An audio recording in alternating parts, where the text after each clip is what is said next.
name? What's your question? Hey, my name is Jawan. My first question is masculinity a woman's nature? And if it's not a woman's nature, when as a man do I have the right to challenge that masculinity if it's not her nature? Oh, God, challenge the masculinity. Randy, do you like your masculinity challenged in relationships? I just feel like this conversation is such a roundabout conversation. Ask the direct fucking question that you're trying to ask for. Okay. What you think the question? Sorry, was that too masculine? A little bit. What question do you think he's asking? In real life, I think you want to ask me something specific about something, or ask us something specific about something you're experiencing specifically. And instead of you asking the question, okay, give us an example. Yeah, give me what you an mean. example. All right, if I'm debating how we're going to spend the money that I've earned for that month, right? And I say to my significant other, I say, hey, we need to spend this money this way. Right. And instead of her being able to accept that money, the way I'm saying that we need to spend that money, and she steps towards me, not in the tone of her discrepancy with how I want to spend that money, but in the tone of saying, hey, I'm challenging your decision completely, right? Do I then have the right to say, hey, I don't like how you're addressing in that situation? Now y'all understand why I said it's not a masculine, feminine thing.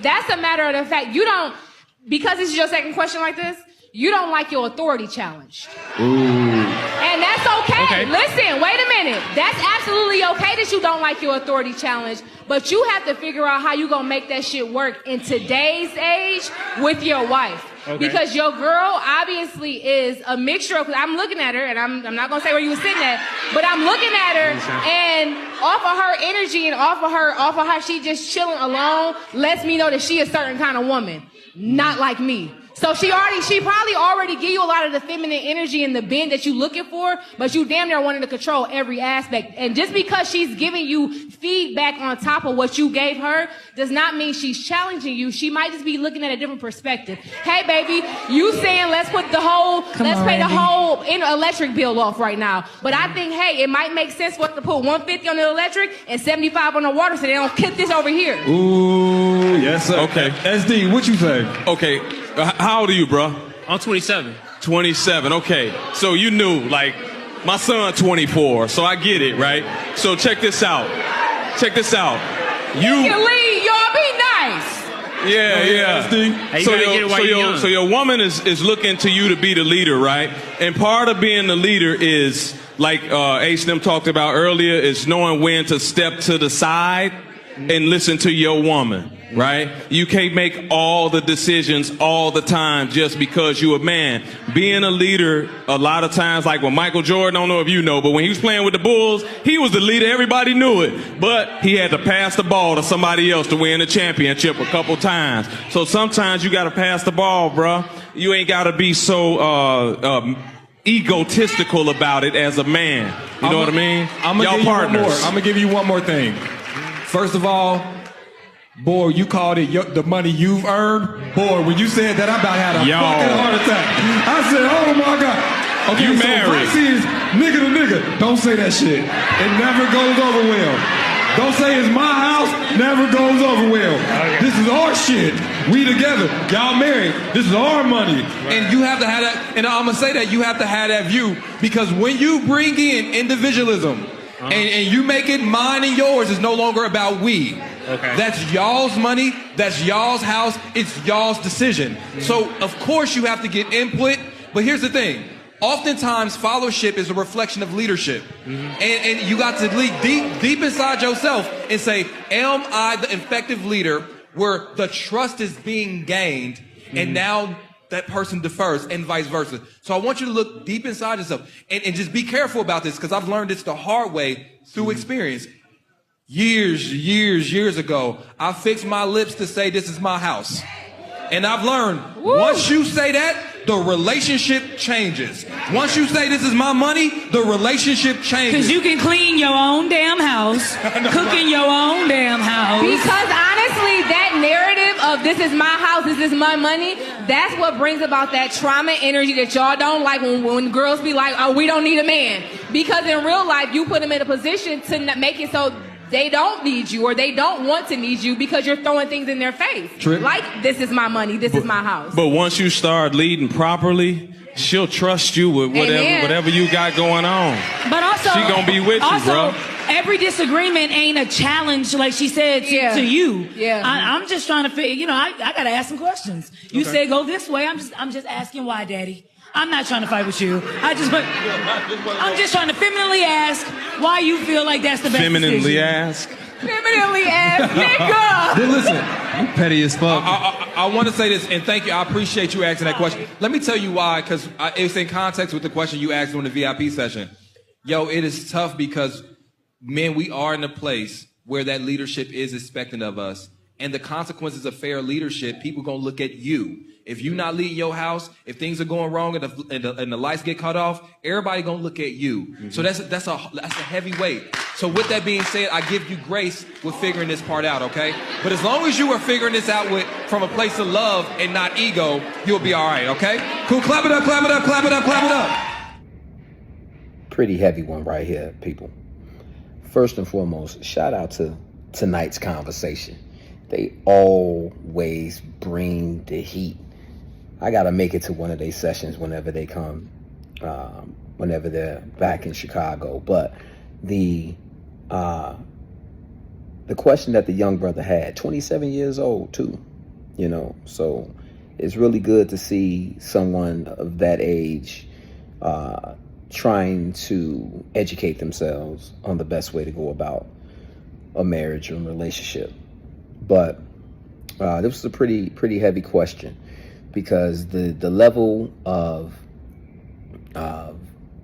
masculinity in today's society from a female perspective is more than the average, right? More than what people maybe from my generation and before me are used to, So submissiveness is more so what we're used to, right?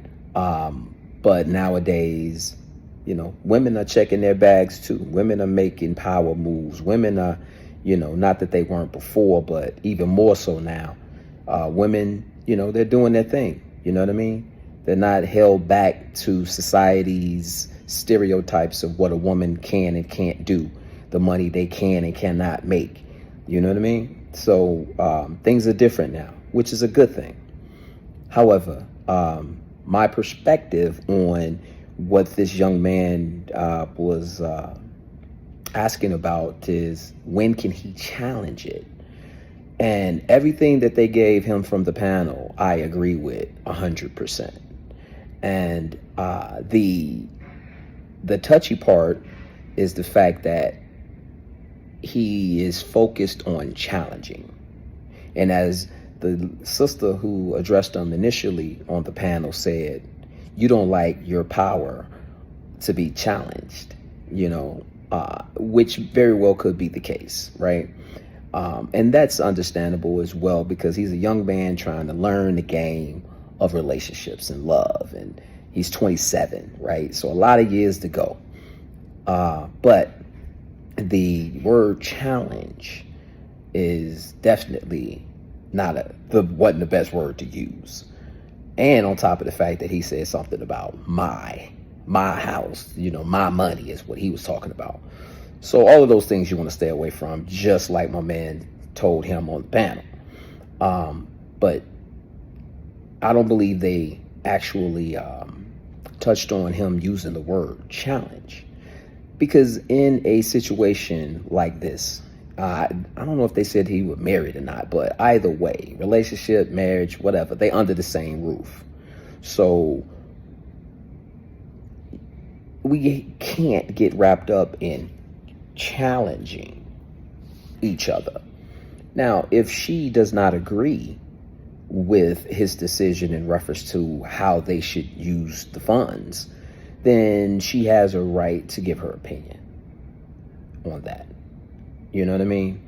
And I believe the brother with the hat on stated that, hey, even Michael Jordan had to pass the ball to win the championship.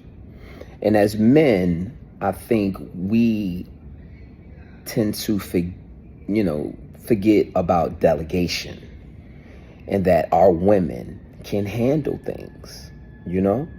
We're wired to be the fixers, the provider, the one that's going to make the final decision and everything. It's a lot of pressure. It's a ton of pressure that we take on to ourselves that we don't necessarily have to all the time, especially if you have a woman who has the ability of making these decisions, right? They're good at it as well.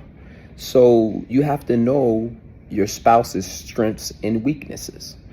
You capitalize on the strengths and you help them improve in the areas where they're weak, especially if you're strong in the areas where they're weak. If you're strong in those areas, then you give knowledge to your spouse to help them become better in the areas where they may need a little bit of improvement. But in reference to the strengths, then if there is something that she is better at than versus you, or even if you're equally as good in that same area, there's no need for you to take on those responsibilities if you don't have to. So proper delegation definitely will help them get through this. Now, challenging each other, that should never be happening. Now, if you don't disagree, you have a right to your opinion. You can definitely give your input and things of that nature and try to come to some, good understanding on how you're going to proceed in reference to the funds. But if you're going to go into it with a mentality like he had, then it's just not going to work. You didn't even need to even come talk to her. You should have just did what you were going to do and hope that she lives with the results. Probably would have started an argument. But, based on how he sounds, it sounds as if he didn't, he knew he should run it by her, but he really didn't care to how she felt in reference to the decision that he made. He was probably going to do what he wanted to do anyway. And if that's the case, then, I wouldn't recommend this, but in this case, based on how I perceived it, then you should have just went ahead and did whatever you were going to do with the funds and just hope that it's a good decision, that it works out, and then she can't come to you later and be like, well, why you didn't come talk to me? She may still say that even if it works out, because money is one of the biggest reasons why relationships, marriages, whatever, go bad. Finances. Communication and finances, and of course infidelity.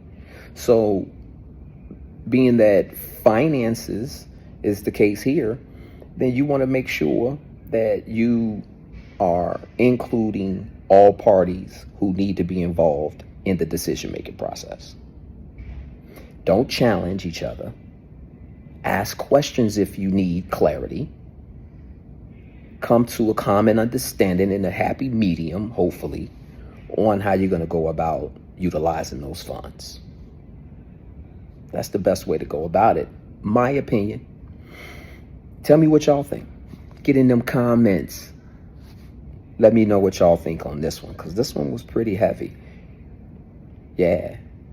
And thanks for tuning in to the Mr. Anthony Show, y'all. Go ahead and hit the subscribe button. Go to the YouTube. I'm going to post this everywhere, but, I'm really trying to build that YouTube thing. So you seeing this on a different platform, more than likely the link to the YouTube channel is in my bio or somewhere. And if you don't have it, hit me up and I'll get it to you. But I appreciate y'all. It's always about y'all, never about me. Be blessed out there.